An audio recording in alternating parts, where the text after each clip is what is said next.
Jelen pillanatban kb. 9,5 millió a magyaroknak a száma Magyarországon.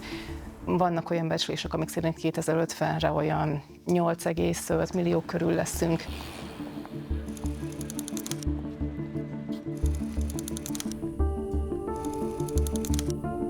Magyarország olyan tekintetben nem különbözik az európai országoktól, hogy tehát Európa szerte, illetve a fejlett világban jellemző a népességcsökkenés, illetve a társadalom elöregedése. Ez nem csak nálunk probléma, hanem Európa szerte, és ugye ez új kihívásokat, új megoldásokat kíván.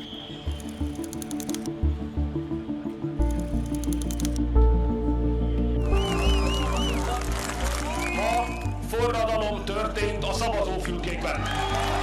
A Fidesz kormány ugye 2010-ben került másodszor hatalomra, volt még 98 és 2002 között is hatalmon, ugye az volt az első Fidesz kormány, ott is már ugye a családok támogatását hangoztatták, és 2010-től egy nagyon konzekvens vonalon indultak el.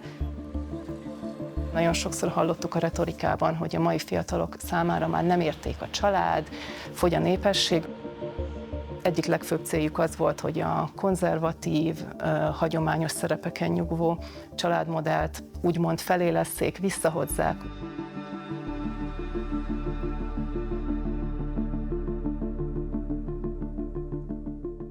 Azt az érvet mindenképpen el kell magunktól hárítani, hogy globális méretekben a migráció képes megoldani az európai népességfogyást.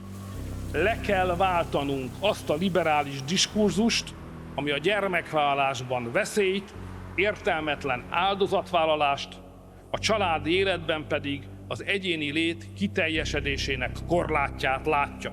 Akkor győztünk, hogyha egy olyan családtámogatási rendszert tudunk fölépíteni, hogy a gyermeket vállalók garantáltan jobb életszínvonalon élnek, mint ha ugyanezek az emberek nem vállaltak volna gyereket.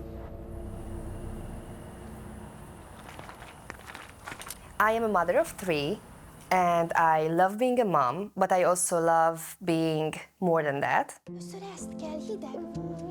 Jó napod volt. De először I am a influencer or like a content creator. I was already a mom of 2 and I was kind of spiraling very badly. I was constantly stuck with 2 children with no help. Gesztenye! My husband told me one day, you really need to do something. You have good ideas, you are not afraid in front of a camera, so why don't you just start doing TikToks really? Meg vagy? Jó.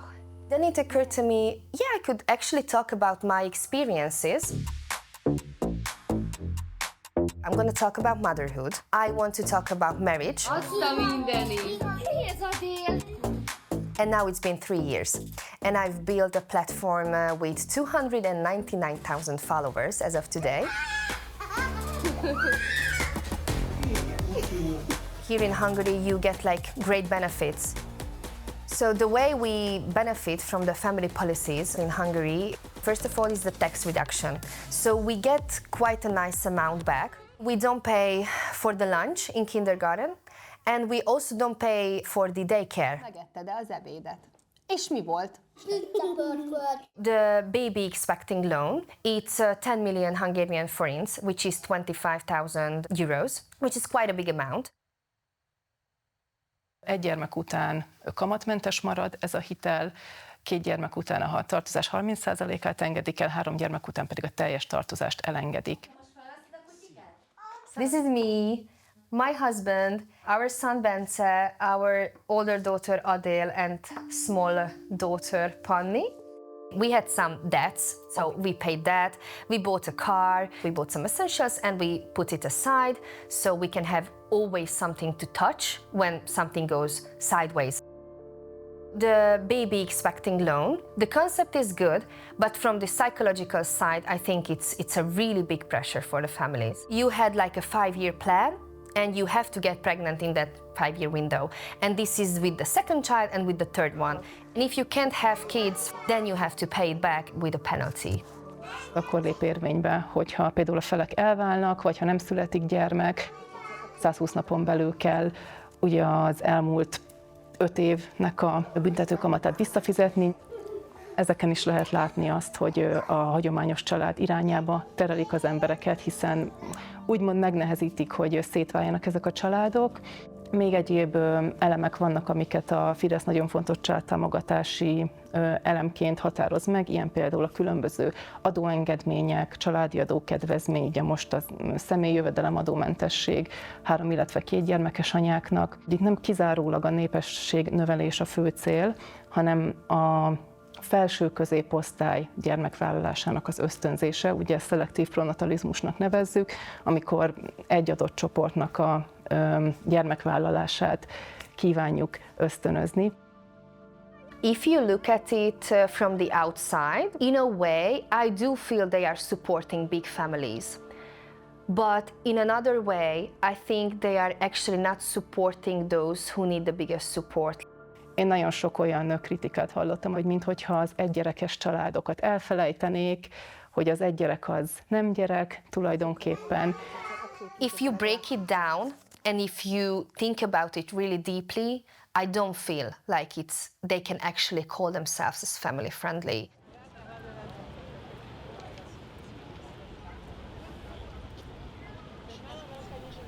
Ami a kismama szépségversenyt illeti, ez egy régi ötletem volt, amivel elismerjük a várandóság szépségét. Íme a kismama szépségverseny díjazottjai. Vannak, akik a különböző korokban vállaltak gyermeket, és hát látszik, hogy a nő változhat, a szépségük pedig nem.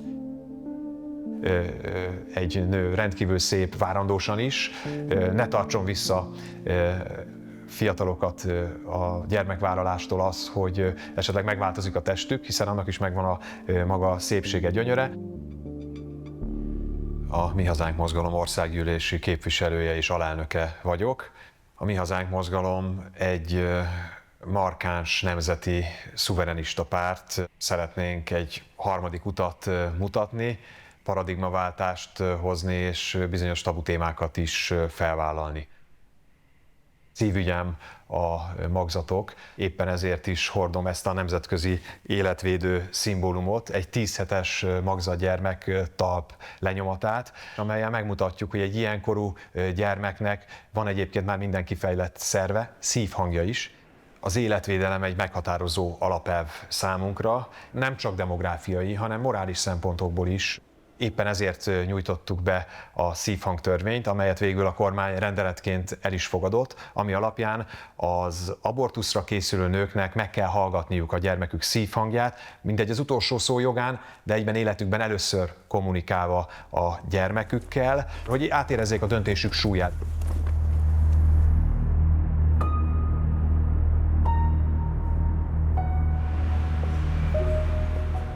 I'm 32 years old, I have 2 kids, and I live in Budapest, and I work here. It was 2 years ago. This was my biggest fear, to get pregnant with an unwanted child. My menstruation was late for like 5 or 6 days.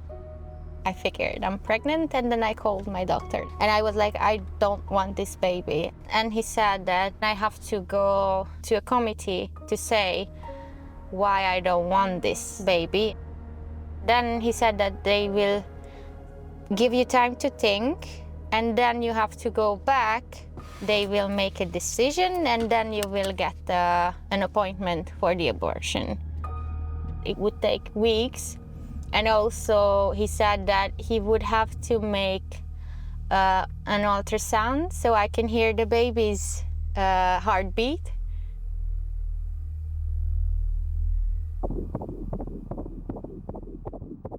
Emotionally, it's too much. So I said, no, I don't want this, and I will go somewhere abroad where they can do it without this circus. I went to Slovakia. I found an appointment within 2 weeks. They want you to reconsider your first decision, which is, I don't think it's fair, since they put you through a lot of things.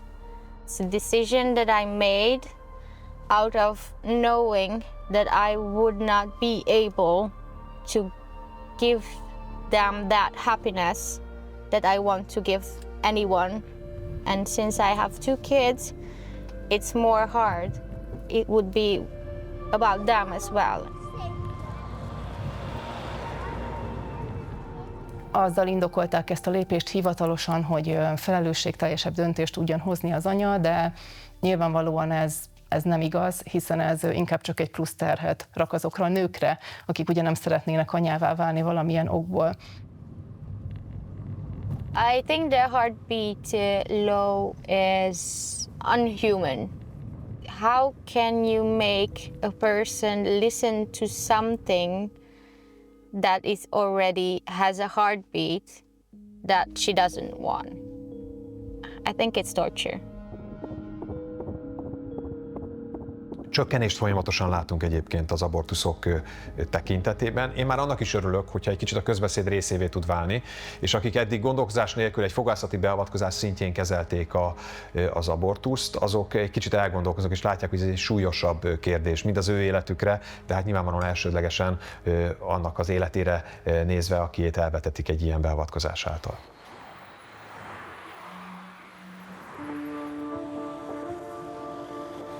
Ezek a szélsőséges megoldások sohasem vezettek jó eredményre. Hogyha mondjuk az abortusz szigorításánál maradunk, akkor azért valószínűleg láthatnánk ott talán egy termékenység növekedés, de ugye ezáltal mondjuk növekedne akár az illegális abortuszok száma, számos egészségügyi következményekkel járna, mentális következményekkel.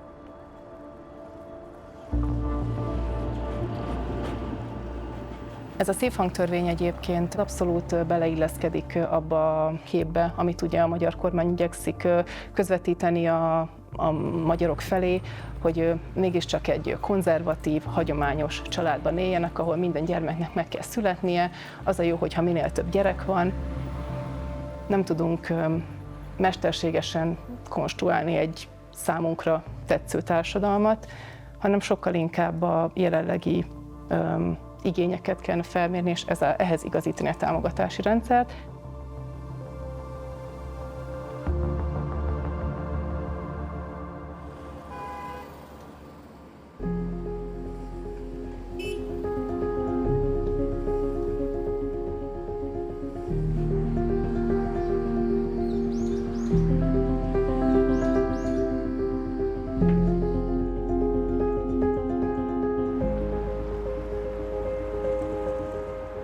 The fertility rate in South Korea, according to Statistics of Korea, is 0.74 in 2024, and which is very far below the replacement rate, which is 2.1, and also still very much lower than the OECD fertility rate, which is 1.5.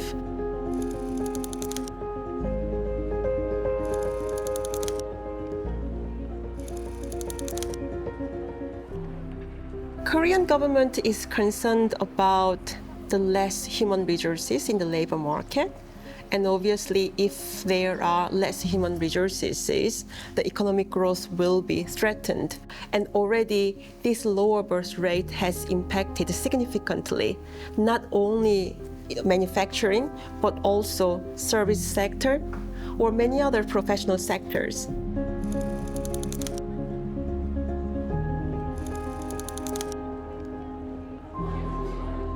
The fertility rate in 1960s was very high, which was 6.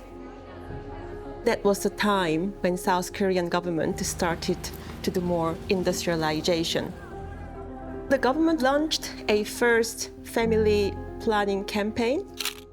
The government was offering free contraception pills for women and also free vasectomies for men.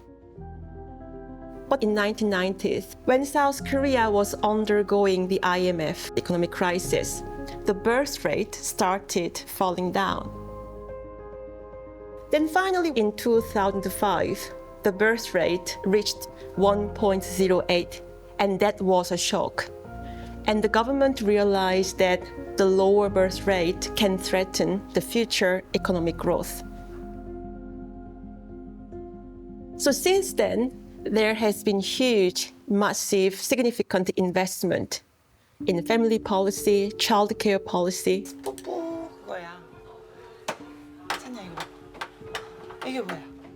저는 한미글로벌에 근무한 지 지금 7년 차 되었습니다. 저는 남편과 아들 하나, 딸 하나 이렇게 있고요. 제 딸은 2022년도에 낳았고 작년 2024년도에 아들을 하나 낳았습니다. The corporate culture, such as rigid promotion culture, long working hours, or competitiveness in the labor market, has significantly contributed to the lower birth rate in South Korea. And they do not help at all for younger people to be more encouraged to have children. 엄마 여기 뭐 있네? 지금 한국에서 아이를 적게 낳는 이유는 경제적 불안정과 시간 부족이라고 생각합니다. 아이를 키우기에 경제적으로 안정되지 못하고 또 맞벌이 부부 같은 경우에는 시간이 많이 부족해서 아이를 많이 낳지 못하고 있는 것 같아요. 내려가 보자. 육아와 경력을 병행하는 게 굉장히 어려워서 회사를 그만두는 사람도 주위에 많이 있는데 The Korean government started encouraging corporations to have more family-friendly policy within the corporations. For example, giving them more incentives and also giving them certificate. So there are some more advantages if you are certified, for example, in terms of getting loans from the bank. Whereas in the past, the caring responsibility was given to the family, mainly women, but now there is more social consensus saying that it should be distributed between state, market, and the family. And corporations is one of those providers. 한미글로벌은 지금 건설사업 관리라고 하는 업무 그리고 그 PM이라고 하는 프로젝트 매니지먼트를 담당하고 있는 한국 내에서는 그래도 가장 유명한 기업이라고 자부할 수가 있습니다. 저희 그 근무하고 있는 구성원은 약 그 해외 포함해서 2,300명 정도, 기업 가치는 저희가 한 3억 달러 정도 이상의 매출을 올리고 있고요. So when we think about how we can encourage people having more children, the government recently, they limited working hours to 52 hours. And most of the firms, they have to follow the rule. However, the working hours is far longer than any other OECD countries in terms of being able to have more reconciliation between work and childcare. I think this is something we need to consider for both corporate and the government in terms of how they can actually encourage younger people to have more children, giving them time for care for their children. 단축 근무랑 휴직 제도가 없었다면 아이를 낳는 걸 고민해 볼 정도로 굉장히 중요한 제도라고 생각해요. 실제로 저도 그렇고 제 남편도 그렇고 단축 근무를 하면서 아이를 직접 케어하고 있거든요.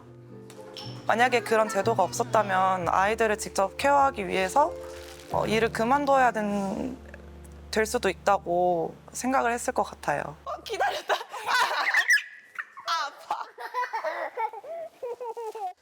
셋째 자녀를 출산했을 때에는 우리가 1계급 승진을 시키고 있습니다.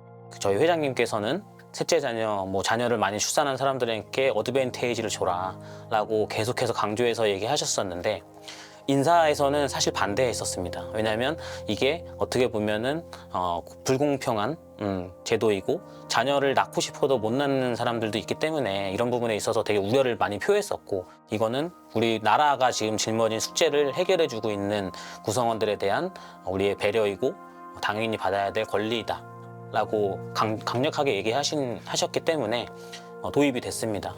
그래서 사실 도입 시기에는 좀 그런 얘기들도 없지 않아 있었지만 회장님의 강력한 추진력과 그리고 이런 그 자녀 낳는 거에 대한 국가적 영웅이라고 표현하시거든요. 회장님은 영웅에 대한 대접을 하는 건 당연하다라고.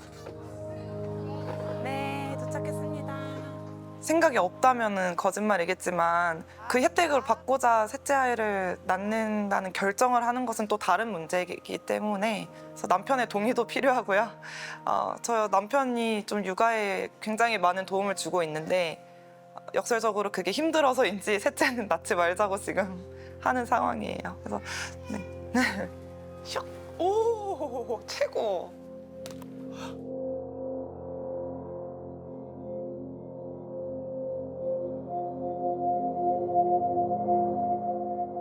I'm just looking into one blog talking about radical feminist event in South Korea. So as you can see here, they were saying, I just want to live by myself, or I'm born not to marry, or I had enough men already, or mainly they just wanted to respect themselves. In Korea, having child in out of marriage is not really socially accepted. That means also eventually they are not going to have children in their life. We did a study around the stratification of reproduction among women in South Korea. What I have noticed, there was a huge kind of backlash coming from women, young women, especially talking about the government, talking about fertility rate. I do believe that this movement has become a social phenomenon. So for example, when you look at the latest data in terms of the proportion of young people aged 30 to 34 who never marry has tripled.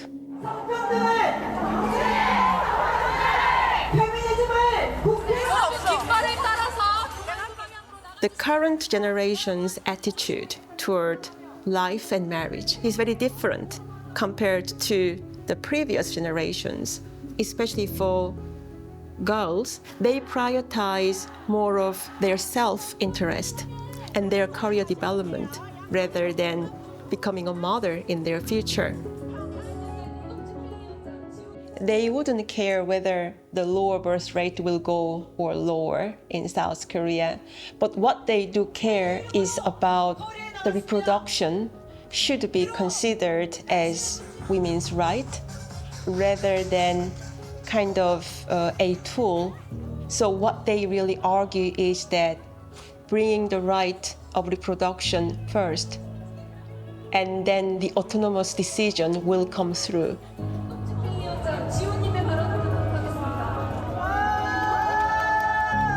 The main problem in South Korea right now, having children, it is a burden. If you can't afford it, you won't be able to raise your children with a higher, very much, decent education. Then it will become like a failure in the society.